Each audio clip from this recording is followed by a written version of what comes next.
ओंकारो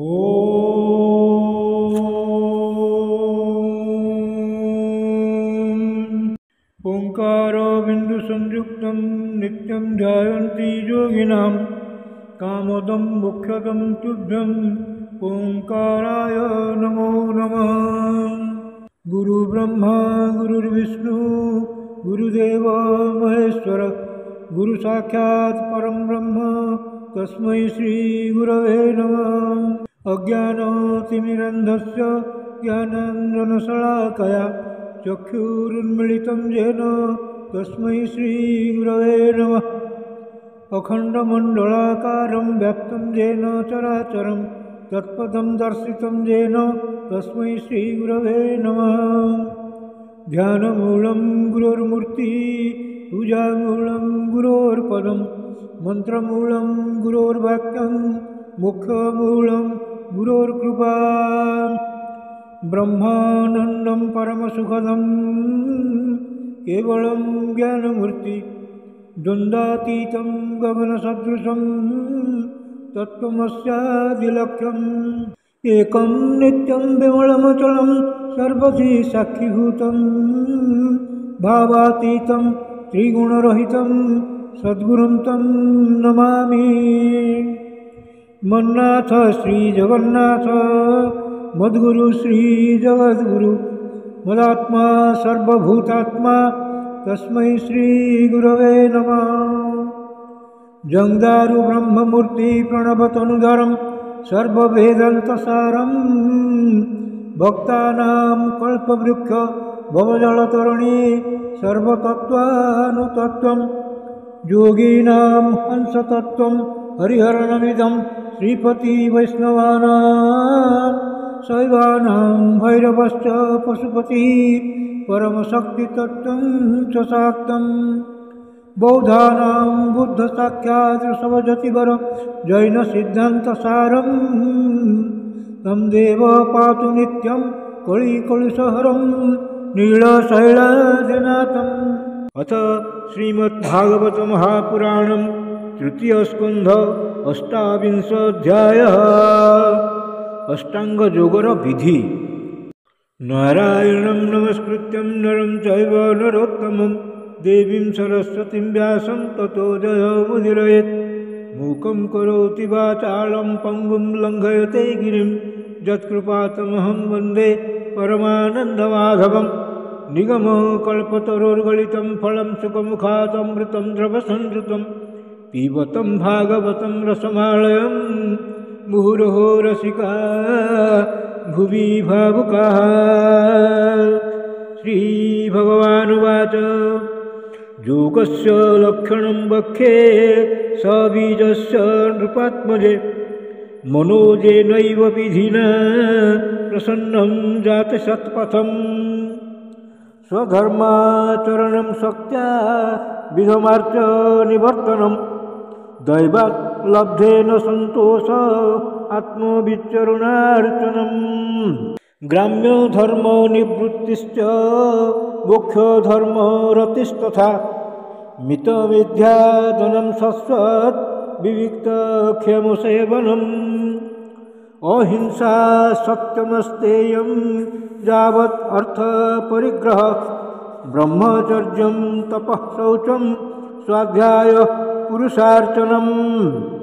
मौनं सदासनचस्थैर्यं प्राणजयः शनैः प्रत्याहारश्चेन्द्रियाणां विषयान् मनसा हृदि स्वधिष्ण्यानामेकदेशे मनसा प्राणधारणं वैकुण्ठलीलाभिध्यानं समाधानं तथात्मनः।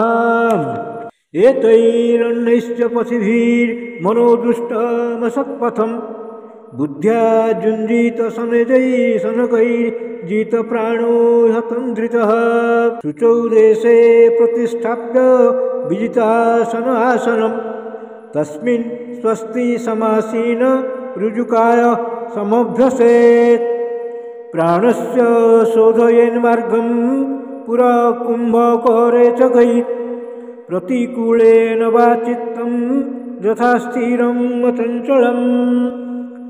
मनोचिरात् स्याद्विरजं जितस्वास्यस्य योगिनः वायुग्निभ्यां यथा लोहं ध्मातं त्यजति वैमळम् प्राणायाममैतहे दोषान् धारणाभीष्टकिल्बिषान् प्रत्याहारेण संसर्गान् ध्यानेन ईश्वरान् गुणान् यदा मनः स्वं विरजं योगेन सुसमाहितं काष्ठं भगवतो ध्यायेत् स्वनासाग्रावलोकनः प्रसन्नवदनाम्भोजं पद्मगर्भारुणेक्षणं नीलोत्पलदलश्यामं शङ्खचक्रगदाधरम् लसत्पङ्कजकिञ्जलकः पीतकौशेयवाससं श्रीवत्सवक्षसम्भ्राजत् कौस्तुभामुक्तकन्धरम्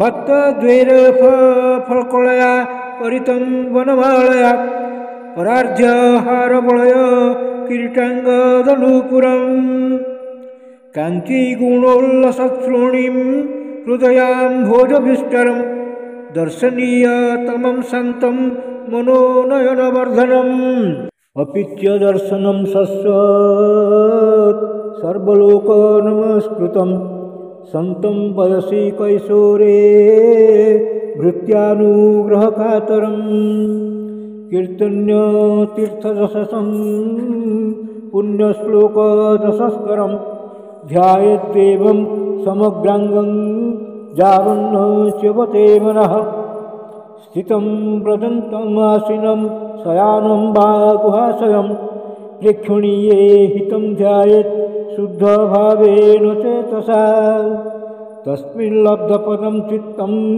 सर्वावयवसंस्थितं विलक्ष्यैकत्र संयुज्यात् अंगे भगवतो मुनिः संचितयेत् भगवत चरणारविन्दं वज्राङ्कुशध्वजसरोरुहलाञ्छनाढ्यम् उत्तुङ्गरक्तविलसनखचक्रबालं ज्योत्स्नाभिराहतं हृतं दयान्धकारम् यच्छौच निःसृतसरित्प्रवरोदकेन तीर्थेन मूर्ध्नधीकृतेन शिवोऽभूत् ध्यातुर्मनमलशैलनिष्कृष्टभद्रं ध्यायच्चिरं भगवत चरणारविन्दम् जानुद्वयं जलजलोचनया जनन्या लक्ष्म्याखिलस्य सुरवन्दितया विधातु उर्वोर्निधाय करपल्लवरोचिषा यत् संलालितं हृदविभो रभवस्य कुर्यात् उरु सुपर्णभुजयोरधिशोभमान बोजो निधीयतासि काकुष्मापभासौ व्यालम्बी पीतबरवाससि वर्तमान कान्तिकलापपरिरम्भि नितम्बबिम्बम् नाभिहृदं भुवनकोशगुहौदरस्थं जत्रात्मजोनिधीषणखिललोकपद्मं व्यूढं हरिन्मणिवृषस्तनयोरमस्य ध्यायद्वयं विशदहारं मयूखगौरम्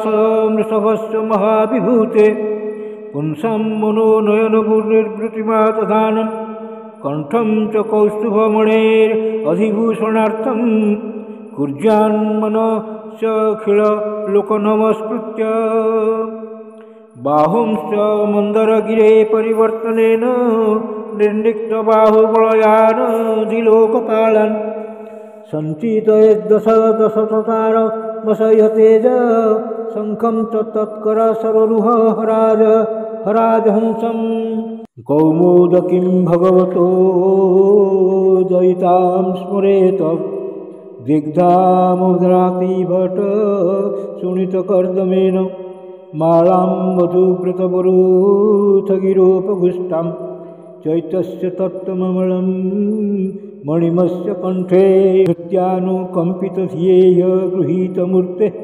सञ्चितये भगवतो वदनारविन्दं यद्विस्फुरन्मकरकुण्डलवल्गितेन विद्योतितामलकपलो मुदारनाशं यश्रीनिकेतनमलभिः परिसेव्यमानं भूत्या स्वया कुटिलकुन्तलवृन्ददृष्टं मीनद्वयाश्रयम् अधक्षितपदब्जनेत्रं ध्यायेन मनोमयम् अततीन्द्र उल्लसद्भ्रू तस्यावलोकमधिकं कृपयाति घोर तापत्रयोपशमनाय निःसृष्टमक्षो स्निग्धस्मितानुगुणितं विपुलप्रसादं ध्यायेच्चिरं विततभावनया गुहायां हासं हरैर्वनताखिललोकतीव्र शोकाश्रुसागरविशोषणमत्युदारं सम्मोहनाय रचितं निजमायस्य भूमण्डलं मुनिकृते मकरध्वजस्य ध्यानायनं प्रहसितं बहुलाधरस्थ भासारुणायततनु द्विजकुन्दपङ्के ध्यायेत्स्वदेहकुहरे अवसयितस्य विष्णोर्भक्त्या त्रयार्पितमना न पृथक् दिदृक्षेत् एवं हरौ भगवती प्रतिलब्धभावो भक्त्या द्रव्रहृदय उत्पुलकः प्रमोदात् औत्कण्ठबाष्पकलया मुहुरर्ध्यमान तच्चापि चित्तबडिशं शनकैर्वियुङ्क्ते मुक्ताश्रयं जर्हि निर्विषयं विरक्तं निर्वाणमृच्छति मनः सहसा यथार्थी आत्मानमत्र पुरुषो व्यवधानमेकं मन्वीक्षते प्रतिनिवृतगुणप्रभाव सोप्यतया चरमया मनसो निवृत्त्या तस्मिन् महिन्मन्यपसितः सुखदुःखबाहे हेतुत्वम् अपसत्ति कर्तृरे दुःखयोर्जत् स्वात्मन् विधत्तमुपलब्धं परात्मकाश्च सोप्येतया चरमया मनसो निवृत्त्या तस्मिन् महिम्नयवसित सुखदुःखबाह्ये हेतुत्वम् अपश्यति कर्तृदुःखयोर्जत् स्वात्मन् विधत्तमुपलब्ध परात्मकाष्ठ देहं च तं न चरमस्थितमुत्थितं वा सिद्धो विपश्यति जतोद्यमवत् स्वरूपं दैवात् उपेतमथ दैववशातपेतं वासो यथा परिकृतं मदिरामगन्धः देहोऽपि दैववशः खलु कर्म यावत् स्मारम्भकं प्रतिसमीक्ष्यत एव सासु तं सप्रपञ्चधिरूढसमाधियोग स्वाप्नं पुनर्न भजते प्रतिबुद्धवस्तु यथा पुत्राच्च वित्ता च पृथङ्मर्त्य प्रतीयते अप्रात्मनेन हि मताद्देहादे पुरुषस्तथा जल्लोकदात् विस्फुलिङ्गात् धूमात् वापि स्वसम्भवात् अप्रात्मत्वेनाभिमतात् यथाग्निः पृथगुर्मुखात् भूतेन्द्रियान्तःकरणात् प्राधानजीवसंज्ञितात् आत्मा तथा पृथक् दृष्टा भगवान् ब्रह्मसंज्ञितः सर्वभूतेषु चात्मानं सर्वभूतानि चात्मनि इक्ष्यतानन्यभावेन भूतेष्वेव तदात्मताम् स्वयोनिश यथा ज्योतिरेकं नाना